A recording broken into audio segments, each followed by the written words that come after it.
Mano, quando a gente fala de animação em si, na internet existem vários tipos, e a maioria dessas obras são muito marcantes, pois é muito interessante você ver como elas são feitas. Um exemplo é o próprio Jack Stauber. Ele é um cara muito famoso pelas obras que ele faz. No caso, todo mundo que gosta dessas animações com um estilo mais bizarro já ouviu falar dele. Então, no meio desse mar de animações bizarras, temos Don't Hug Me, I Am Scared. Don't Hug Me, I Am Scared, ou Não Me Abraça, Eu Estou Assustado, é uma série britânica de 2 temporadas que fez muito sucesso aqui na internet. Então, na minha curiosidade sobre conhecer e entender o sentido desse seriado maluco e estranho, eu acabei caindo na brisa mais louca da minha vida. E é isso que eu quero apresentar para vocês. Hoje vamos dar um mergulho muito profundo na animação mais bizarra e misteriosa que eu já vi. Lembrando que eu trouxe a Ingrid, que é minha amiga. Oi pessoal, meu nome é Ingrid e hoje eu vim fazer companhia para vocês. Então, já que vocês já foram apresentados, vamos conhecer a obra de arte mais louca já feita. Sejam todos muito bem-vindos a Don't Hug Me, I Am Scared. Eu vou passar pelos episódios de uma forma bem resumida, para vocês terem uma ideia de como funciona essa série, e depois a gente parte para a parte das teorias que rolam na internet.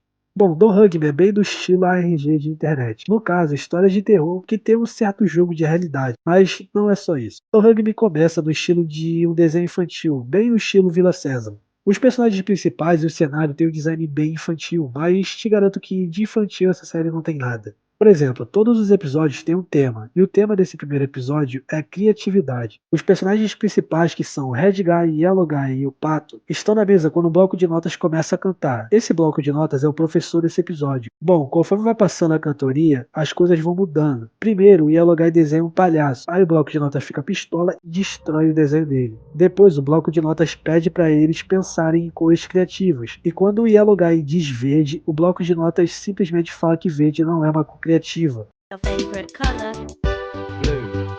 Blue. Green is not a creative color. Depois as coisas começam a ficar muito malucas, como os protagonistas ficando 3D, gigantes e comendo uma torta de carne viva. E do nada, o episódio acaba com um tom neutro e tudo volta ao normal. O tema desse segundo episódio é o tempo. O episódio começa com os 3 sentados, esperando o programa deles começar.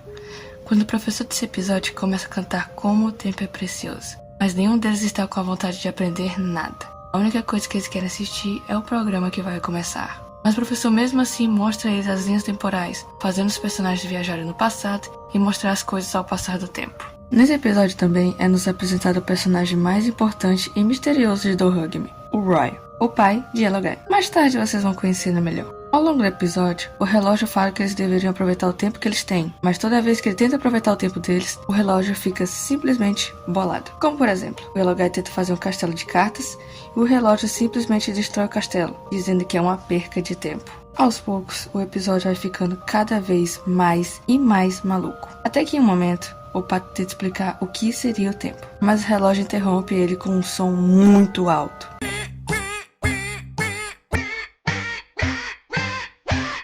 Mano, ele fez o Yellow Guy simplesmente sangrar. Bom, o episódio termina com um plot, mostrando que tudo aquilo era o programa que eles estavam esperando tanto para assistir.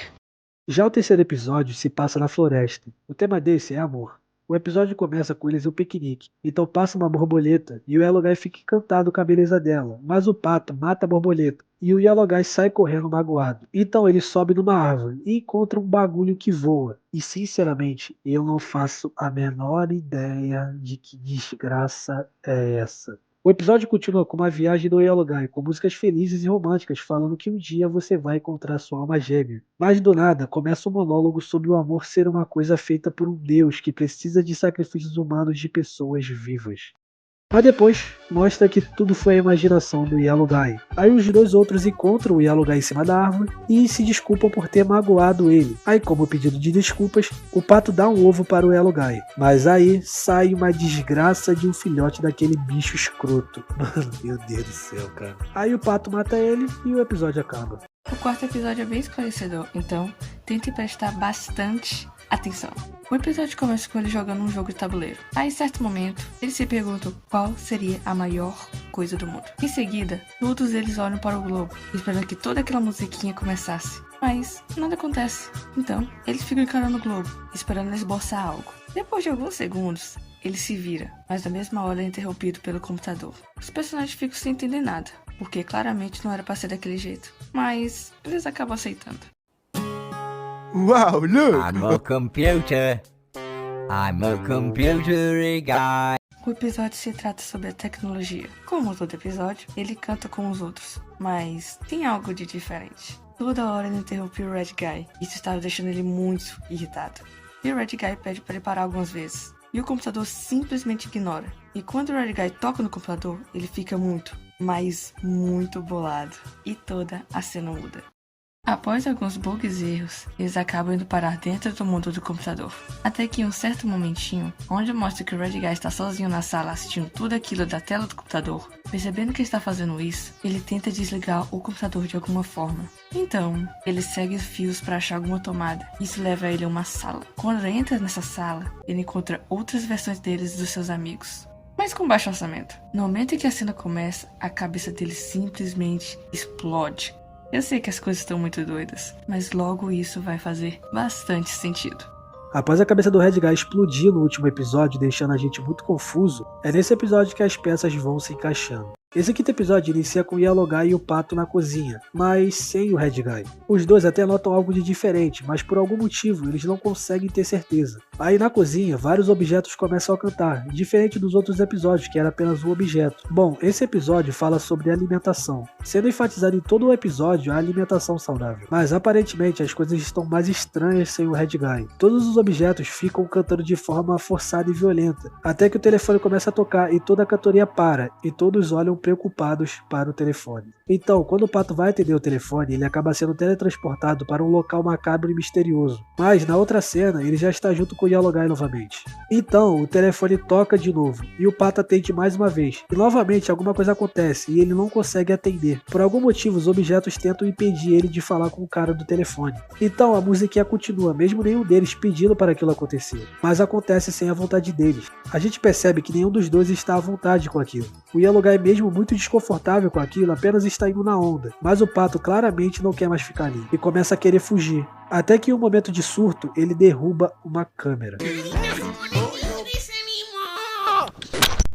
Mas aí a cena volta, mostrando que tudo está normal como antes. Enquanto a música continua com o Yellow Guy na cozinha sozinho, a cena muda de novo para aquela sala macabra e tem uma lata de comida devorando o Pato vivo.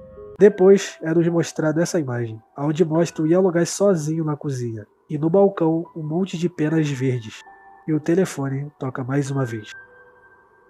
Nos créditos, o Red Guy está vivo e está saindo de uma cabine telefônica, então provavelmente era ele que estava ligando direto, tentando se comunicar com seus amigos. Calma, eu sei que está tudo muito maluco, mas logo as coisas vão começar a fazer um pouco de sentido, pelo menos um pouco, né? O episódio 6 é o último da primeira temporada, e com toda certeza ele fecha com chave de ouro essa temporada. O episódio inicia com Yellow Guy sozinho no quarto, sentindo muita falta dos amigos dele. O Red Guy não está mais nem lá e nem o Pato. Assim que ele tenta dormir, novamente os objetos começam com a música de novo. Claramente o Yellow Guy não aguenta mais. Ele pede para as músicas pararem de tocar. Então, ele começa a sonhar que está se afogando, mas quando ele acorda, ele está literalmente se afogando. Rapaz, coitado do Yellow Guy, ele só se ferra. Bom, a cena corta para o Red Guy e é mostrado como está sua vida agora. Ele é um executivo e ele recebe arquivos para arquivar. Então ele tenta fazer uma brincadeira para descontrair, mas seu chefe acha aquilo muito chato e bobo. O Red Guy fica triste e vai para um bar tentar esquecer disso. Ótimo jeito de esquecer os problemas. Então o Red Guy percebe que tudo o que os outros estão fazendo é chato e sem sentido. Então ele sobe no palco e começa a cantar a música do primeiro episódio. Mas todos começam a achar aquilo muito entediante, idiota e estúpido e sem sentido. E depois de muitas vaias, aparece uma figura familiar, o Roy. Assim que o Red Guy vê o Roy, tudo muda. Tudo volta a ser estilo do Hug. No caso, o Red Guy vai para um lugar escuro com um chão xadrez. Ele encontra uma máquina que aparentemente está gravando as coisas que acontecem na casa. Nessa máquina mostra todo o sofrimento que o Yellow Guy está passando. Então o Red Guy começa a clicar em tudo. Assim que ele mexe, os personagens começam a mudar. Vão aparecendo mais professores, mais músicas e mais coisas vão acontecendo, mostrando que aquela máquina fazia todo o seriado acontecer. Enquanto ele está mexendo na máquina, uma mão vem lá do fundo e encosta no ombro de Red Guy. E era o Roy mais uma vez. Mas o Red Guy não se importa com a presença dele. Ele apenas deseja que tudo aquilo acabe. Então, ele segue os fios brancos e encontra a tomada gigantesca. E ele decide remover. Enquanto ele remove, tudo volta ao normal, mas de uma forma diferente. As cores dos personagens mudaram e o calendário mudou junto. De 19 para 20 de junho, mostrando que tudo mudou. Enquanto a gente pensa que vamos ter uma resposta, a série simplesmente acaba. Bom, amigos, é agora que a série acabou que a brincadeira começa de verdade. Bom, existem inúmeras formas da gente teorizar tudo o que aconteceu até agora. De críticas sociais a teorias mais complexas e bizarras. Mas já deixando claro que é para ser dessa forma. Don't Hug Me I'm Scared é uma obra interpretativa, que é feita para as pessoas quebrarem a cabeça criando teorias. Essa é a ideia da série. Uma das teorias é que essa primeira temporada de Don't Hug Me é uma crítica a seriados infantis que tentam distorcer as coisas que são colocadas dentro da cabeça das crianças, enchendo de propagandas e cortando a criatividade dos criadores dos programas infantis. No caso, essa primeira temporada foca nas críticas de cada tema dos episódios, onde cada episódio tem um tema bonitinho, como criatividade, onde o professor fala para eles serem criativos, mas todas as vezes que eles tentavam usar sua criatividade, eles tomavam bronca do professor. Assim como no episódio sobre o tempo, quando os personagens faziam perguntas legais e interessantes sobre o tempo, o professor simplesmente ignorava e seguia como se nada tivesse acontecido. E isso acaba fazendo os personagens perceberem que a ideia que os professores passavam não era exatamente a ideia que eles achavam que é a certa, ou seja, eles começam a duvidar das lições que eles estavam aprendendo. E ainda existe um personagem muito misterioso, que é o Roy. Ele é o pai de Yellow Guy. Existe uma teoria que diz que ele é a pessoa que mantém a ordem no programa. Ele não é o dono, mas ele faz as coisas andarem na linha, sempre observando tudo, e quando necessário, ele entra em ação. Por exemplo, em todos os episódios, o Roy está em algum lugar escondido, apenas observando. E foi ele que foi o responsável por ir atrás de Red Guy e trazer ele de volta para o seriado. Mas ainda existem muitos mistérios que vão ser respondidos na segunda temporada. Então, te vejo no próximo vídeo.